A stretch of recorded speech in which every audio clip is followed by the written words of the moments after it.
All right, going into game one. And even though this is like the final round, we will still be doing all 2 out of 3s just because it's been a pretty long day. We don't want to keep these guys too long. Kendall has about almost a 2-hour drive back to Cincinnati. Um, so yeah, we're gonna try to just kind of run through this real quick. That's why we're also not doing both stream sets or both sets on stream, I should say, for the first round. Um, But yeah, we're gonna hop into this. What we do have on stream. In the top left, we got the blue Zerg. He is Aspidistra. And in the bottom right, coming from Alpha X, we have the purple Zerg, Lingboy. Alright, we've seen a lot of ZVZ today, as is pretty usual with the Ohio StarCraft League.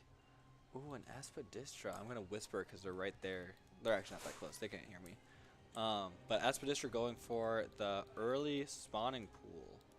I think we're going to hatch first, as almost all the Zergs have done for almost every single game. I think this is the first early pool in a ZVZ that we've seen today, at least on stream. So might catch Lingboy pretty off guard. I mean, his Overlord's not going to be able to scout that for another good while. So this could be you know, a little bit of a cheesy way for Aspidistra to get a quick win on our favorite seed-wise Lingboy. Lingboy just now getting his pull down. But Aspidistra sending 6 Lings over right away, following him up with more Lings and speed.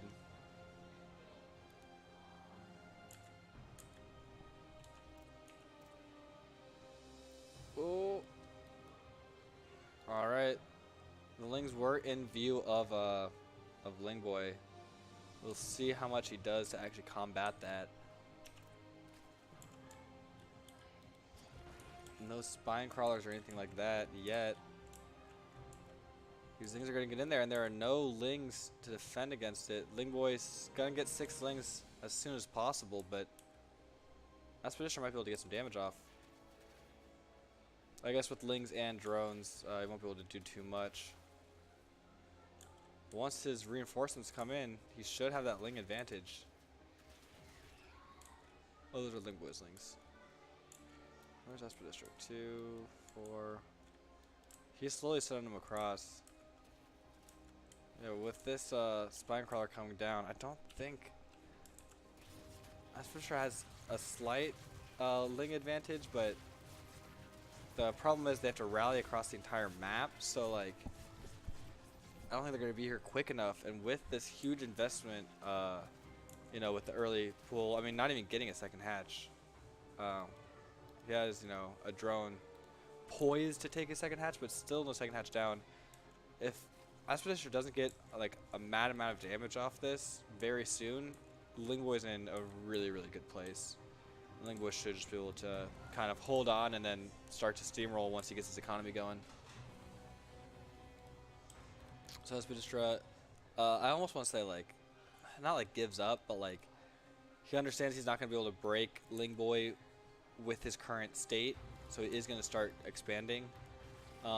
This does mean that the pressure is not completely off of Lingboy, but like he's not going to be able to apply as much pressure while also going for a second hatch.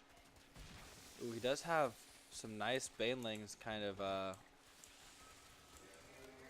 almost like spacing out the Lings of Lingboy. Because Lingboy tries to attack in, he can get those Banes in and just explode all over the Lings. He's actually going to get this second hatch. That could be that big amount of damage I was talking about that would make this all worth it. Aspidistra, yep, he gets that hatch. That could be really big. Lingboy's got the queen wall on the ramp. Now letting his Lings loose. Alright, Aspidistra not in a bad place at all. Resetting that natural is actually really nice, especially because like Lingboy never really got much out of his natural. it was fully up, but I don't think ever had anyone mining from it. So it really is only good for larva at the beginning. Aspidistra could be in a pretty good spot right now. Let's see, income. Alright, Lingboy still ahead on income. And units lost. So Aspidistra isn't completely out of the hole that he dug himself for going for that aggressive beginning, that kind of greedy beginning. But I don't think he's as far behind as he would have been if he didn't, you know, obviously get that second base from Lingboy. Setting in just a few lings at a time, trying to trigger those banelings, but Lingboy's just a little bit too on top of that for that to work. Especially trying to run through, get into the main of Lingboy, and he actually does manage to do so. So we'll be able to get some drone kills, perhaps. I don't think he's doing. Oh, there we go. So he's got some decent micro, but not good enough. I don't think he really took off. Yeah, he just wasn't able to kill many drones there, and I don't think he was that far behind, but it was a few too many run-bys that didn't work out, I think. That really just kind of made him feel like he wasn't going to be able to take this game.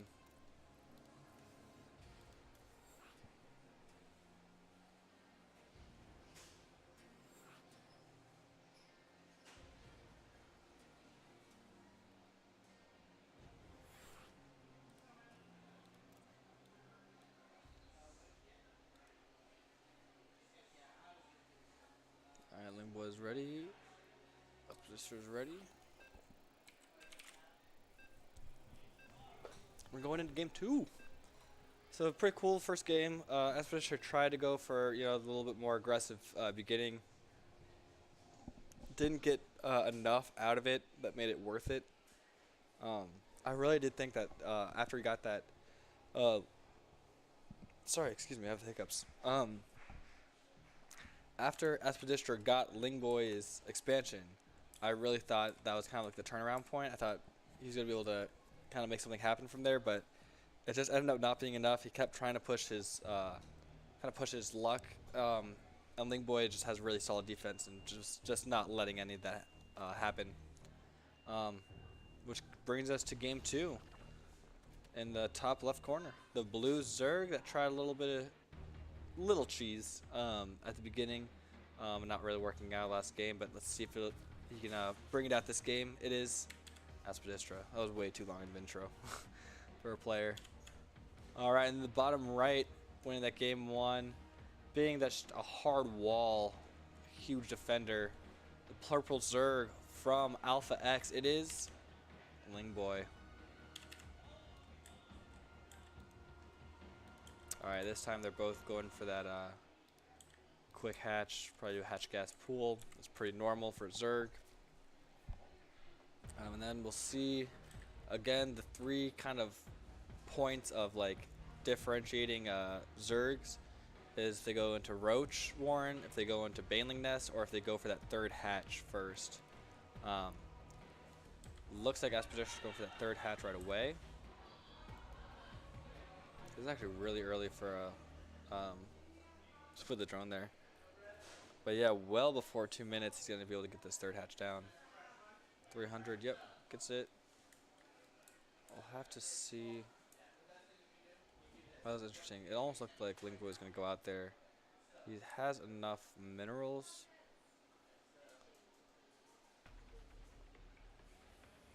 For 3rd hatch, I don't know if he's planning on going that route though. He might just be waiting for this pool, and then, alright, 2 queens instantly, 2 lings instantly. So he might go for more, I'm guessing Bane into Mutas, because Lingwood loves Mutas, I think. In ZVZ, it seems like he often goes into Mutas. I think the best way to do that is to go into Banelings so you can skip Roaches. So that's what I'm guessing he's going to do. Just because right now, you know, when they're not doing something, I think the best thing I can do is just kind of guess or kind of explain my thoughts of what they are going to do or what they might do. But yeah, I'm pretty sure Lingboy will go for like Banelings so you can skip the Roaches so you can go straight into Mutas. Aspidistra doesn't have too much defense yet. Does I'm actually gonna check the vision. Oh, okay, he's gonna check it now. I was gonna say I'm not sure if Lingboy actually had any vision of this third base, but now he definitely has it. He's gonna start a little bit of pressure on there. Aspidistra though with plenty of links to defend that. And Aspidistra with his Overlord stationed. That's Lingboy's. Okay, so you can kind of see if a drone runs over there. You can see if a drone takes this base. I guess Lingboy could take this as his third and go this route and probably wouldn't be seen by Aspidistra, but he's just going to take the normal third. Aspidistra sees it. They both know about the other person's third. Obviously, Aspidistra's third is a lot earlier. Oh, and look at that. Yeah, Lingboy's going to get that Baneling Nest. Basically, I think it just like protects against Ling Flood, which is kind of what Aspidistra's going for. Now that he has that 3-base economy, I mean, not like fully saturated or anything like that, but because he has his 3 bases up, I think he is going for a lot more pressure. And Banes are very helpful, just kind of honestly, like they can be obviously helpful aggressively and defensively, but I think against like Mass Ling or Mass Ling Bane. Banes are really good just defensively and kind of spacing out and walling out the opponent. I guess spacing out more than walling out. It's more of just like that threat of explosion can really keep like Lings and stuff back.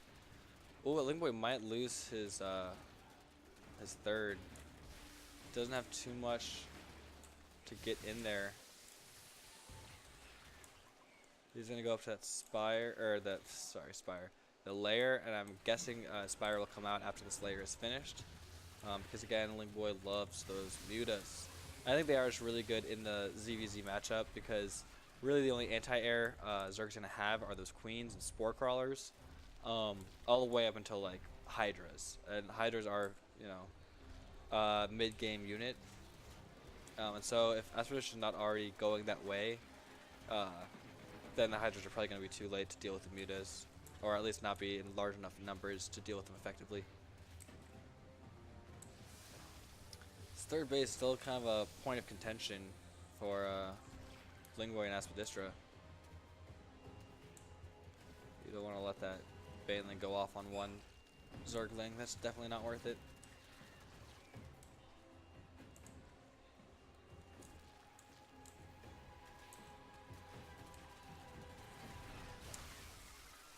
Oh, and that wasn't that good of a Baneling bust.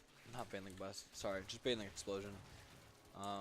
Numbers wise, they're pretty close. Well, you know, taking into account that Aspidistra's Lings have to run across the map. Oh, now he just got melted a little bit. Oh yeah, those were pretty quick games. Yeah, Aspidistra's Lings just got a little bit melted by those Banes.